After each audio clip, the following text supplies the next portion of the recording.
clear from where I was sitting, that debate was not just a debate between two candidates for vice president. It was a debate between two visions for America.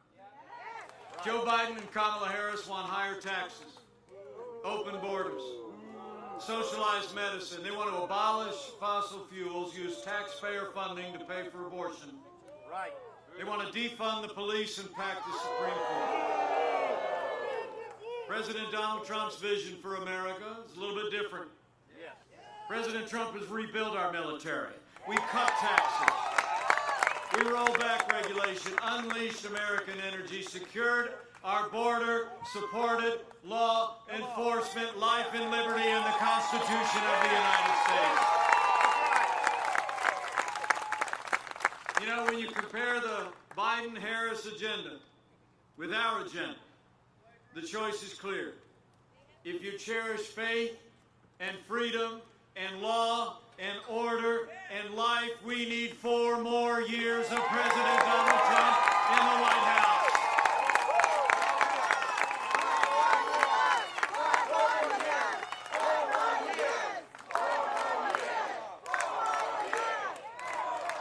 You know, it's amazing to think how far we've come. 4 years ago, we inherited a military that had been hollowed out by devastating budget cuts, an economy struggling to break out of the worst recession, or the worst recovery since the Great Depression. Terrorism was on the rise around the world. We witnessed a steady assault on our most cherished values. But in 3 short years, we rebuilt our military. We restored the arsenal of democracy.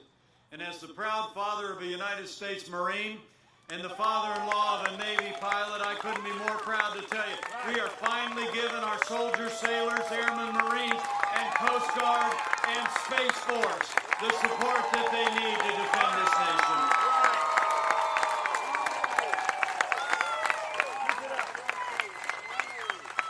And that's just what we've done. We've stood strong for freedom. Our armed forces have defended this nation. We stood with our allies and stood up to our enemies. And under President Donald Trump, we have stood for freedom across this hemisphere, for all the freedom-loving people.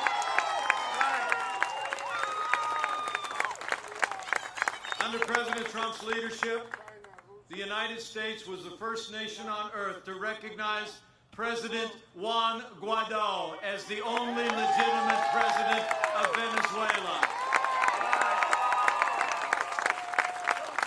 And under this president, America has been clear. Maduro must go, and America will stand with the people of Venezuela until their libertad is restored.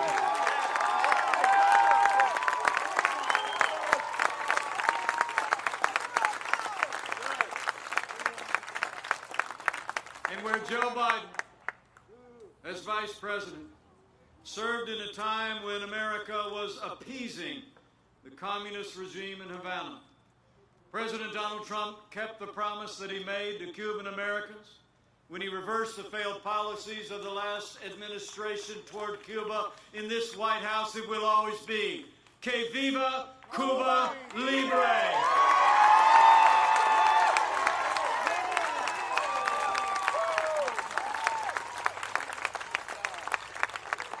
So we stood with those who serve, and we've stood for freedom in this hemisphere of freedom.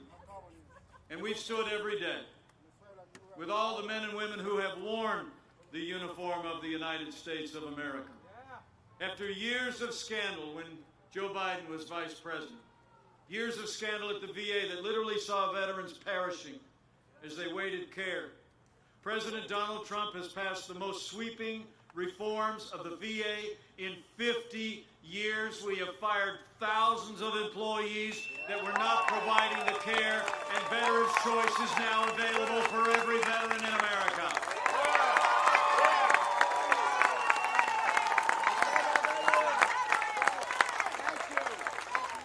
I have to tell you, I can see already that there are some heroes in our midst.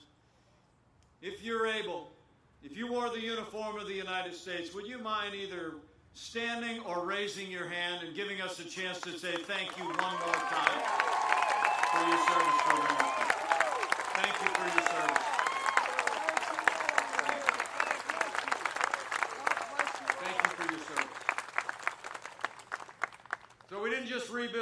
military. I'm proud to report to all of you sitting out in the sun, and I don't know who set up this arrangement. I'd be happy to be out in the sun here. I'm ready to take the heat to drive a victory on November 3rd.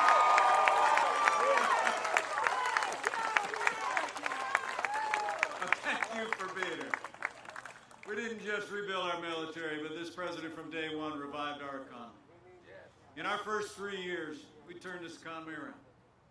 Where Joe Biden wants to raise taxes, President Trump cut taxes across the board for working families and businesses. We rolled back more federal red tape in our first 3 years than any administration in American history. We unleashed American energy. We fought for free and fair trade. And in just 3 short years, businesses large and small created 7 million good-paying jobs, including 500,000 jobs right here in the Sunshine State.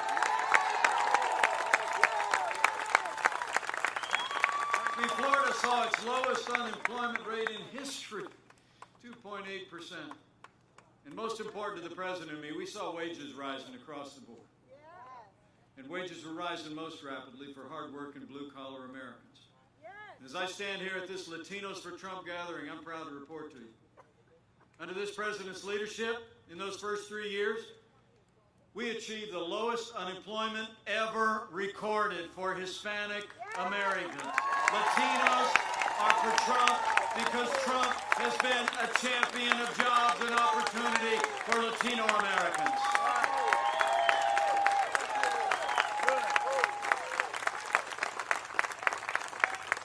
You know, during this National Hispanic Heritage Month, as President Trump said, we know Latinos embody the very best of America's values: commitment to faith, family, to hard work, and the American dream.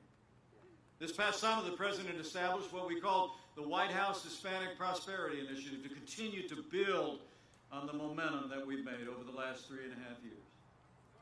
You know, when Joe Biden was vice president, less than half of Hispanics owned their own home.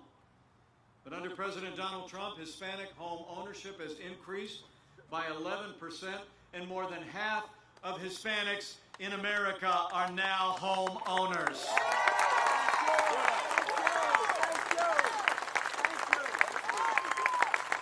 We've also created nearly 9,000 opportunity zones all across America that are lifting many minorities out of poverty.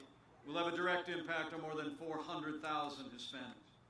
And right here in Florida, 1.9 million people live in one of the 427 opportunity zones that are attracting billions of dollars of investment that are going to create jobs in our communities all across this state. And here in Florida, where you have the largest school choice program in the country, and 38% of the participants are Hispanic Americans, you all deserve to know Joe Biden and Kamala Harris would end school choice. They want to shut down charter schools. But I promise you, President Donald Trump and I believe that every parent should be able to choose where their children go to school regardless of their income and their area code. And we're going to fight for more school choice for 4 more years.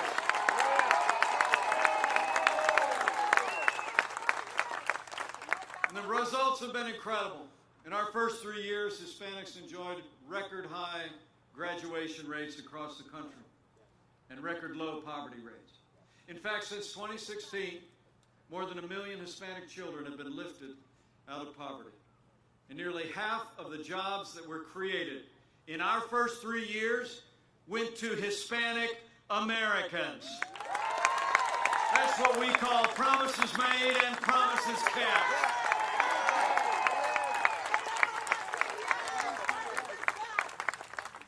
So I'm excited to talk to you about that record and see the enthusiasm today on this cool and breezy day in Florida. And you all are out here today because this president's been keeping his promise. And it's also probably why Puerto Rico Governor Wanda Vasquez-Garcet just endorsed President Donald Trump for re-election as President of the United States. Borica for Trump! Borica for Trump! Borica for Trump! This week, the governor of Puerto Rico asked people in that territory to vote for the person who's been there for Puerto Rico in its most difficult moments. And she said very plainly, it is Donald Trump. She thanked the president for rebuilding Puerto Rico, not just with words, but with actions. And she said, thanks to the president's leadership, pharmaceutical manufacturing is coming back to the island. China is fired, and Puerto Rico is hired.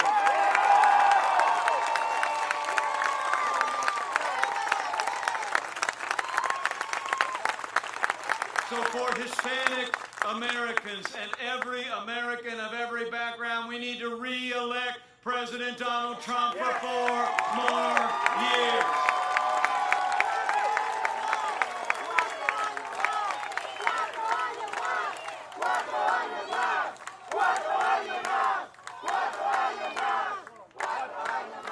We've stood for our national defense. We've delivered on jobs in those first 3 years. And President Donald Trump has stood every day for the rule of law. As I stand before you today, this president has seen more than 230 conservative judges appointed to our courts at every level, and they are all men and women who will uphold the God-given liberties enshrined in our Constitution, like the freedom of religion, the freedom of speech, and the Second Amendment right to keep and bear arms.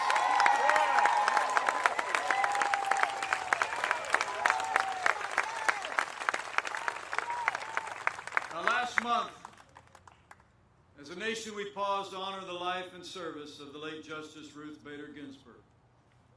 But when the memorials were over, President Trump fulfilled his duty under the Constitution of the United States, and he nominated a principled, brilliant, conservative woman who loves the Constitution to the Supreme Court. He nominated Judge Amy Coney Barrett.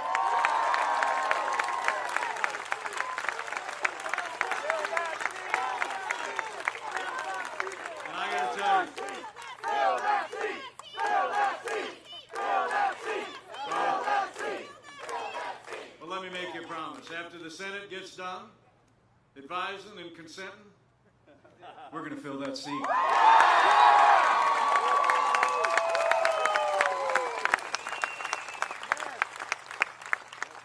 I got to tell you, I'm a big fan of Judge Amy Coney Barrett. And not just because she's from Indiana, because she is truly a remarkable person. And she deserves a dignified hearing, a dignified and respectful hearing in the United States Senate. But men and women, we have reason to be concerned. You all remember when she was concerned to the Court of Appeals just 2 short years ago, the Democrat chairman of the Judiciary Committee criticized her Catholic faith. Senator Dianne Feinstein said, quote, "The dogma lives loudly within you." And Hollywood elites have already begun to criticize Judge Barrett and her family for their faith.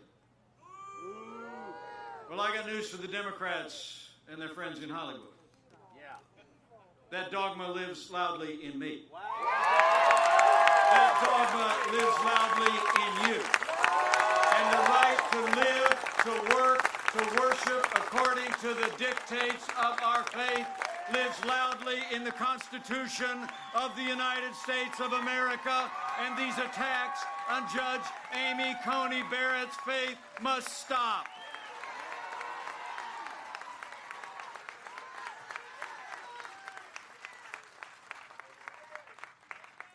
So the Senate has a job to do, and they'll be about it next week. But I thank you for your strong support. And I want to thank both of the great senators from the state of Florida who have been there every step of the way. So President Donald Trump has stood every day for the rule of law. And this president has stood with the men and women who serve on the thin blue line of law enforcement, and we always will.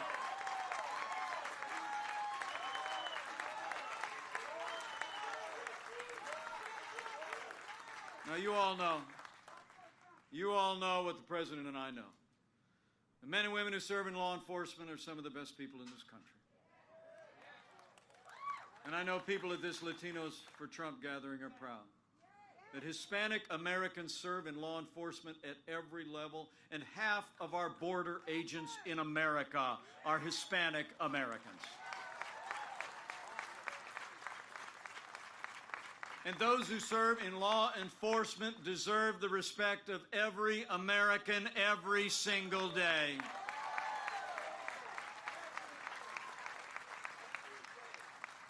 Now, the President and I will always support the right of Americans to peaceful protest. It's enshrined in our Constitution. But rioting and looting is not peaceful protest. Burning businesses is not free speech. Violence against innocent civilians, the destruction of property, or violence against law enforcement will not be tolerated, and those who do these things will be prosecuted to the fullest extent of the law.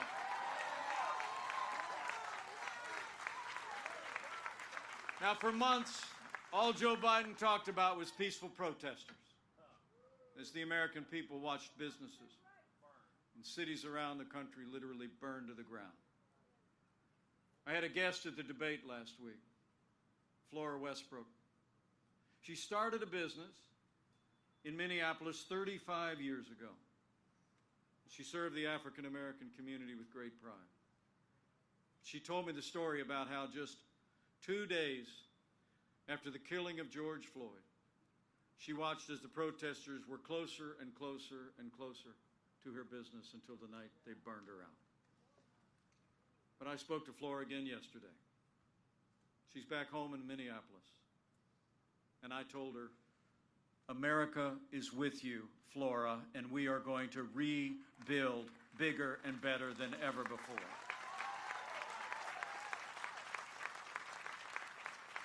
You know, the truth is Joe Biden would double down on the very policies that have led to violence in our major cities. I mean, when you start to withdraw support from those who protect and serve, you only embolden those who would do harm to our families. Now, Joe Biden explains it all by saying that, quote, America is systemically racist. And he even said, as Kamala Harris said in our debate the other night, that police have a, quote, implicit bias against minorities.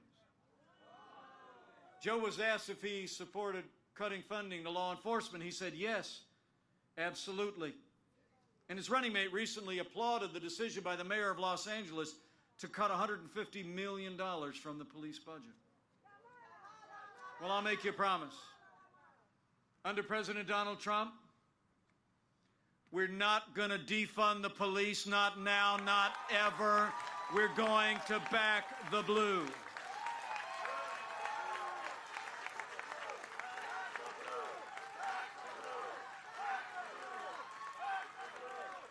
I mean, President Trump and I know what you all know. We don't have to choose between supporting law enforcement and supporting our African American neighbors, our Hispanic American neighbors, or any of the families that live in our major cities. We have done both for the last 3.5 years, and we're going to keep doing both for 4 more years.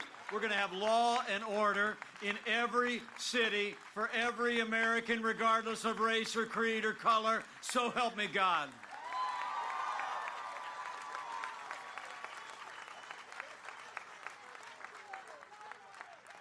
So we've stood for the rule of law, for law and order. And from day one, I'm proud to report here at Central Christian University, President Donald Trump has stood every day for the religious freedom of every American of every faith.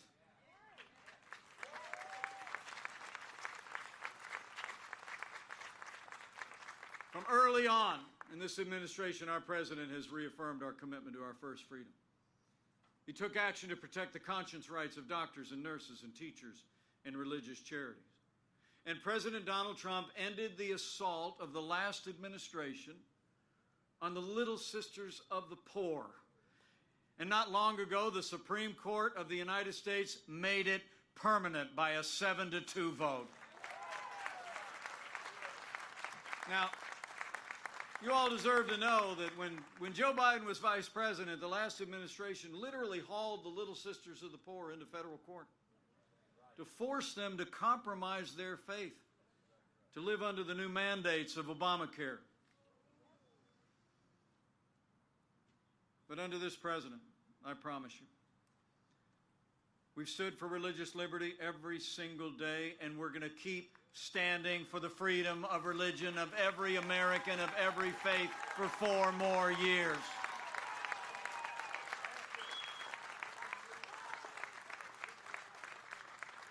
And as we speak about our values, I can't tell you how proud I am to serve as Vice President to a president who stands without apology for the sanctity of human life.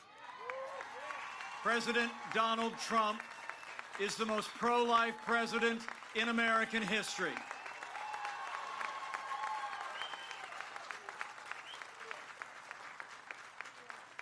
So we've rebuilt our military, revived our economy, stood for law and order, our liberties and life. And in 3 short years, with the strong support of Latinos for Trump, we made America great again. It's true. And then the coronavirus struck from China. But I'm here to tell you, when there were just 5 cases of the coronavirus in the United States in late January, President Donald Trump did what no other American president had ever done when he suspended all travel from China, the 2nd largest economy in the world. He put the health of America first. Now, Joe Biden said that was, quote, hysterical and xenophobic.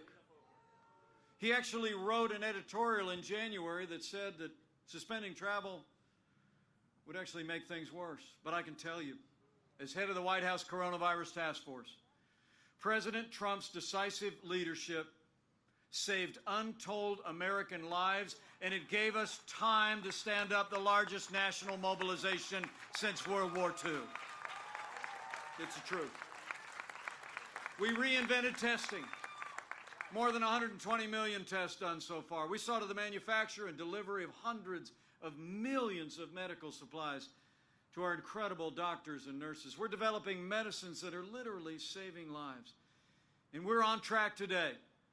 With 5 different companies in phase 3 clinical trials, we are on track today to have the first safe and effective coronavirus vaccine before the end of this year, with tens of millions of doses ready to go. And let me say on behalf of the President and the First Lady, how moved we've all been by the outpouring of concern and prayers for our first family over the past week. I spoke to the President this morning before I came to Florida, and I can tell you, he and the First Lady are doing just great.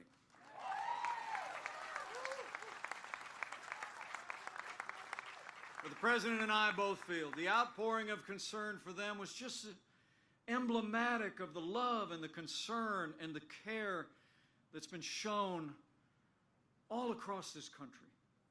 And so to all of those that have been impacted by the coronavirus, to families that have suffered loss, you'll always be on our hearts. And can we just take a moment to say thanks to the doctors, the nurses, the first responders, and everyone who's been there to help the American people through this challenging time. They are heroes all.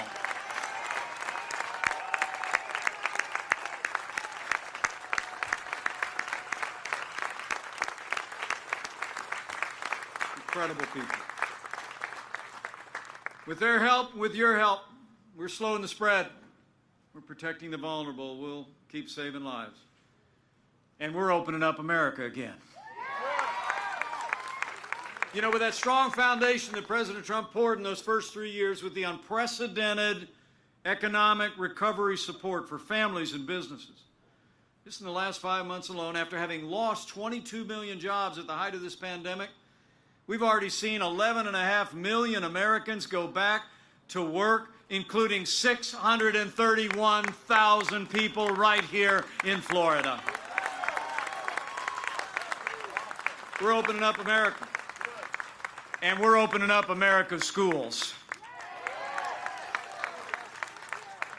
I'm proud to report to you that school teacher I married 35 years ago is already back in the classroom. And just a few weeks ago, we announced that literally we're distributing 100 million rapid tests to school nurses and school systems around the country so we can get our kids back in the classroom and keep them back in the classroom safe and sound. Let me just say, after a challenging summer here in the Sunshine State, because of the cooperation of this people of the state, you've made incredible progress. But I want to say from my heart, none of that would have been possible without the strong, compassionate, and steady leadership of Governor Ron DeSantis. Would you join me in thanking Governor Ron DeSantis for his great leadership of this state? So we've gone through a time of testing, but in 24 days, we're coming to a time for choosing. And that's what brought me here today. The choice in this election has never been clearer, and the stakes have never been higher. It's amazing to think in the middle of a global pandemic, Joe Biden wants to raise taxes by $4 trillion. President Trump, we not only cut taxes in our first 3 years, we're going to cut taxes on middle-class Americans for the next 4 years. Joe Biden wants to bury our economy under an avalanche of red tape. He had to be reminded in that last debate that he supports the Green New Deal. In fact, he wants to put us back in the Paris Climate Accord. President Donald Trump, he took us out of the Paris Climate Accord. He put the jobs and prosperity of America first. We cut more red tape than any administration in history, and we're going to keep on chopping for 4 more years. And Joe Biden's for open borders, sanctuary cities. President Donald Trump, we've made record investments in border security. We've supported our Customs and Border Patrol as never before. We've already built more than 300 miles of our border wall, and with 4 more years, we're going to fix this broken immigration system once and for all. We're going to do it. When it comes to trade, the contrast couldn't be more clear as well. You know, out in the heartland, we saw the impact of NAFTA up close and personal. I mean, did you know in the 25 years since NAFTA was signed into law, we saw 60,000 factories close across this country? When Joe Biden was vice president, and for all those years in the Senate, he never lifted a finger to renegotiate it or fix it. But thanks to the man who wrote The Art of the Deal, Americans got a better deal. NAFTA is gone, and the U.S.-Mexico-Canada agreement is here. And it's a win for Florida and a win for America. And where Joe Biden has been a cheerleader for communist China every day. President Donald Trump put China on notice on day one and said the era of economic surrender is over, and we will continue to stand strong until China opens their markets to U.S. goods and agriculture and respects the private property rights of every American.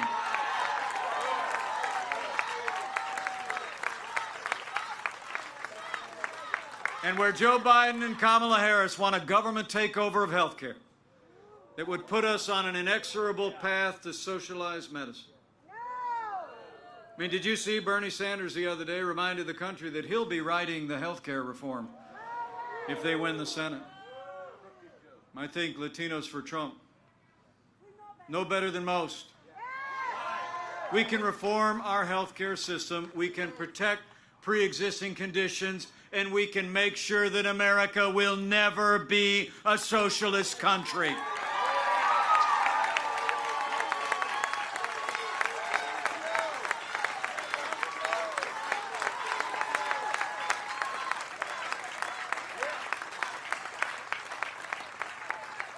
The families in Florida, including the many, many that have fled from countries facing tyranny and oppression and socialism, know that your voice is more important than ever before.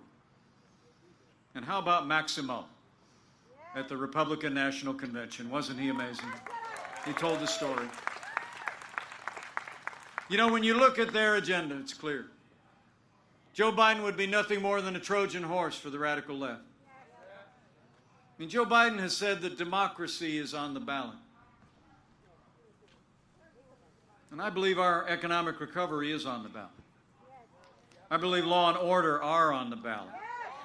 But I also think there are things much more fundamental and foundational to our country that are on the ballot. In this election, I think it's not just whether America will be more conservative or more liberal, more Republican or more Democrat, more red or more blue. I think the choice in this election is whether America remains America.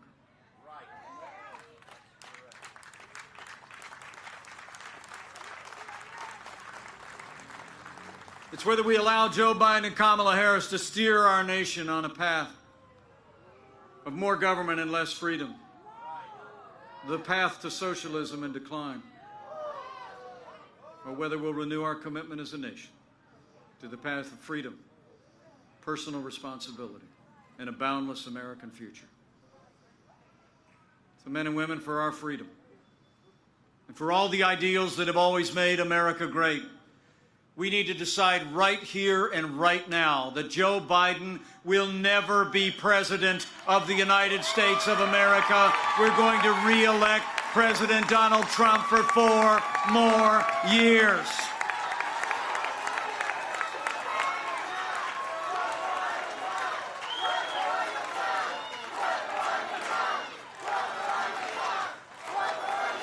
Quattro indeed. So I need you to tell your neighbors and friends what 4 more years means. They'd say, I ran into Mike. I was sitting in the sun. And he told me to tell you, 4 more years means more jobs. 4 more years means more judges. 4 more years means more support for our troops and our cops. And you tell them I said it's going to take at least 4 more years to drain that swamp.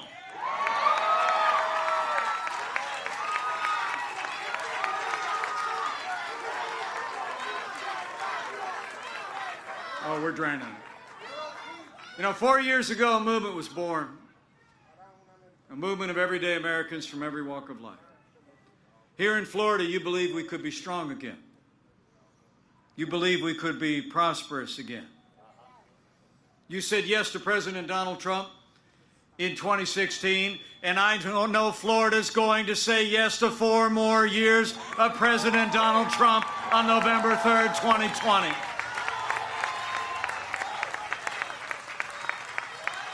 But it's going to take all of us. It's going to take all of us, folks. It's on. It's time to go to work. I've served alongside this president all of this administration. I've only known him for the last 4 years, but I love you too. Let me tell you, he and I have gotten to be very close friends. Some people think we're a little bit different. But the truth is, I've come to see him when the cameras are off. And I can tell you firsthand, there's never been a day that President Donald Trump, against overwhelming opposition from the Democrats and many of their allies in the media, there's never been a day that President Donald Trump hasn't gotten up to fight to keep the promises that he made to all of you. And now it's our turn to fight for him. It's on, Florida.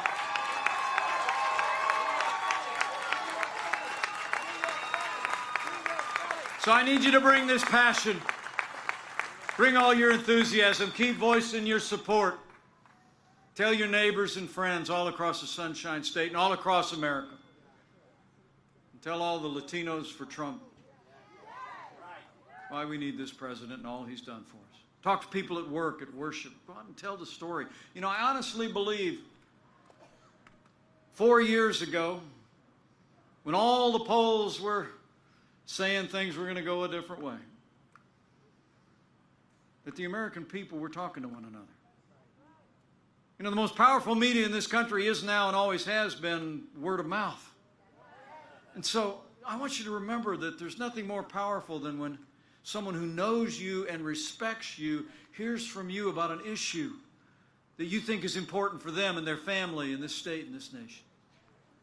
So let your voice be heard. And when you speak to your neighbors and friends, I'd encourage you to have faith. Have faith in the American people.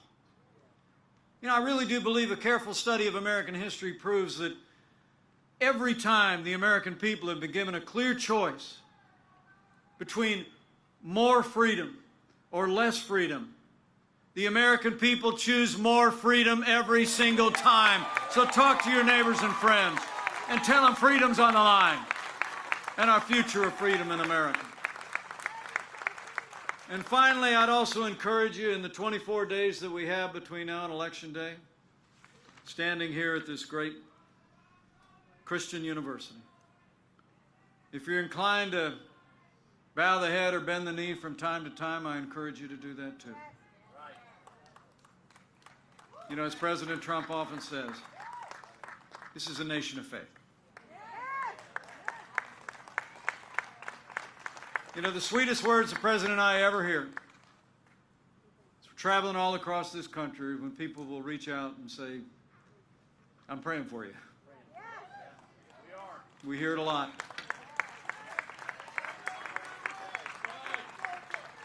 And it's caused me to believe, as I've traveled the nation, that while it looks on television, like I told that little girl, if you saw it down in Utah this week at the debate, I had a question from a little girl that said she was watching television. It seemed like all Americans do were arguing anymore. I said, I'll always believe that there will always be more that unites us in these United States than could ever divide us, and chief among those things is faith.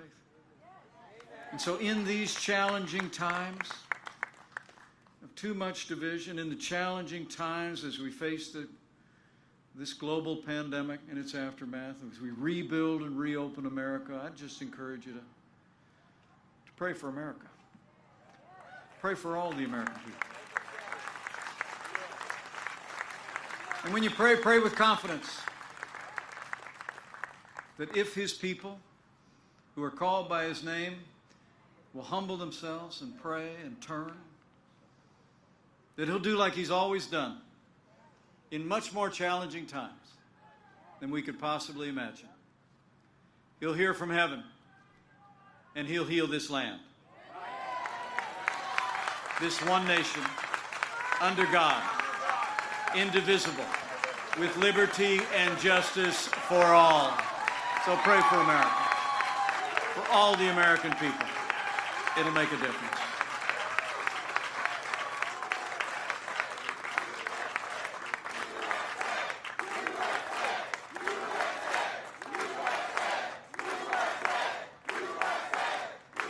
So I want to thank you for coming out today. And while I'm at it, thank you for the privilege of serving as your vice president. It's the greatest honor of my life. But I want to be your vice president for 4 more years. But I leave here today with renewed confidence that if all of us do all that we need to do over the next 24 days, with your support, with your voice, to Latinos for Trump and people all across this great state, I know we're going to make Florida and America more prosperous than ever before. I know we're going to make Florida and America safer than ever before. And with a renewed Republican majority in the United States Senate, a new Republican majority in the House of Representatives, with President Donald Trump in the White House for 4 more years, and with God's help, we're going to make America great again, again. Thank you very much, Florida. Let's go get it done. God bless you and God bless America.